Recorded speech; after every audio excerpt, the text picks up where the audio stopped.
The start of the weekend is just a few hours away, and most people are ready to sit back, relax, and stream some new TV shows and movies. So we have a couple of things we're going to share with you that you're not going to want to miss, including a not-so-typical racing show, a TV movie that focuses on a real-life scandal. So we brought on Mickey O'Connor, who's the editor-in-chief of TV Guide, to join us and talk about his recommendations. Good to see you. Good to see you, too. How are you doing? I'm well. All right, so first up, Fastest Car. Yeah, very descriptive title. So this is a racing show, but it's not your typical racing show. Let's play a little bit. The adrenaline rush history racing is insane. Every car has its own unique feeling. But money doesn't always win. Oh, my God. The last man standing will have the fastest car. All right, so this is, I mean, look, you see like jalopies, right? It's like a racing show, reality show. Exactly. Yeah. So basically what they're doing is they're doing these chop shop projects where they take like a minivan and they soup it up. Or in one episode that I watched, they take a 1981 Honda Accord, which was my first car, incidentally, and they kind of soup it up. And then they have these races where they pit that against a Ferrari.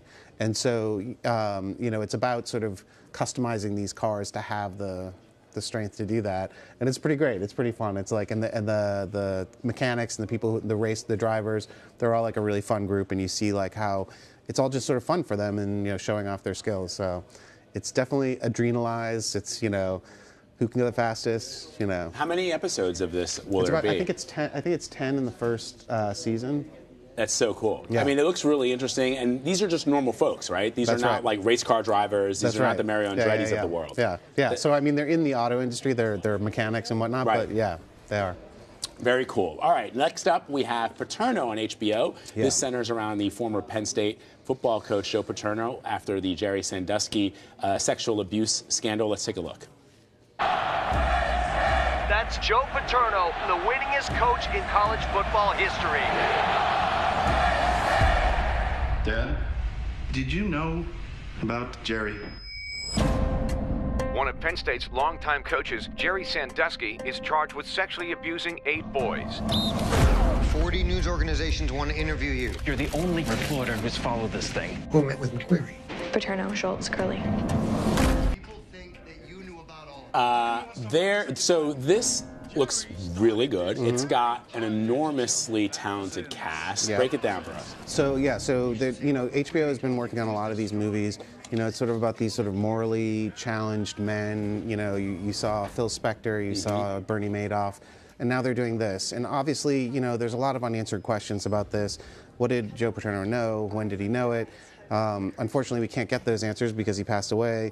But this movie attempts to answer those questions. And I think that, you know, I'm not sure that we're going to get definitive answers, but I think it really sort of gets at the heart of the pain and the you know, the loyalty that was there during all of this. And so this is about Sarah Ganim, the reporter who, you know, broke the story, played by Riley Keough, who's actually Elvis Presley's granddaughter. I know, and I know Sarah, and I'm so, I mean, my mind is blown that she's got this connection to Elvis. Yeah, and I think that, you know, the filmmakers recognize that what people most want to understand about this story is like new information, and I think that they really try to give you that.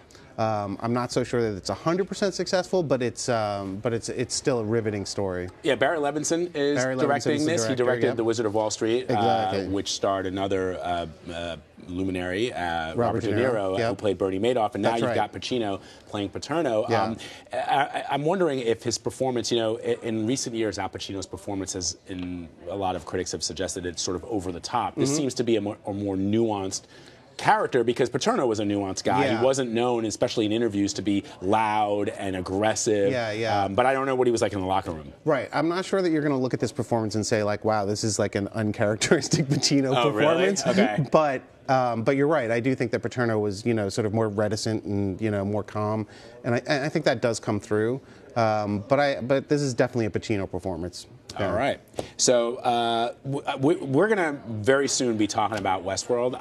My producer Sharon teased me yesterday and said, Westworld's coming back. And I was like, yes. And she's like, I'm only kidding. And I'm like, ugh. So I can't wait. I know. We're going to have you back to talk about Westworld because I'm looking forward to it, too. Are you? Shogun World. That's the new one. So they teased it at the end of last season. And it was like a blink and you miss it kind of a thing, right? Yeah, it was pretty funny. It was like you saw the SW on the door. Right. And everyone said, oh, it's going to be Samurai World. Right. But, we were all not thinking about Shogun World. So that's what it's going to be. And, the hosts have taken over the park. So yes. Yeah. And I watched a couple of the trailers, the previews or whatever, and it looks really complicated. It looks like there's a lot going on. Yeah. Well, think about it. Think about how many characters there are. Think about like all the locations where they are, and like there's the control room, there's the prairie, there's the town with the cemetery, the town with the bar, the town with the Yeah. So there's a lot of territory to cover. One of the things that we've seen in our interviews, we interviewed the guy who plays the writer. He tells the stories, and he told us that like the world of Westworld is going to expand significantly. So we're going to see, in addition to Shogun World, we're going to actually just see more land that this place covers, and we're going to understand the difference between being inside the park and outside the park as well, which is pretty interesting. Is HBO, given that Game of Thrones is going to end with this final season, it looks like they're pouring a lot of money into shows like Westworld. It looks like a very richly produced production. Yeah, I do think that there's, J.J. Abrams is behind it, the Jonah Nolan and his wife, Lisa Joy. It's an expensive story to tell. It's creating an entirely new world. I think that anytime a big tentpole for a network shuts down, there's a little bit of a like, what comes next? Yeah. So, but this might be it. I think that I feel like I get the impression that Westworld is one of those shows that a lot of people might have kept caught up on between seasons 1 and 2. So it'll be interesting to see if the numbers go up this season. So my producers are yelling at me because we're like totally giving the farm away, but the Westworld series is so interesting. We'll have plenty to talk about. Yeah, there's plenty more to talk about. When it's going to debut. They've withheld a lot from us. Yes. Yeah.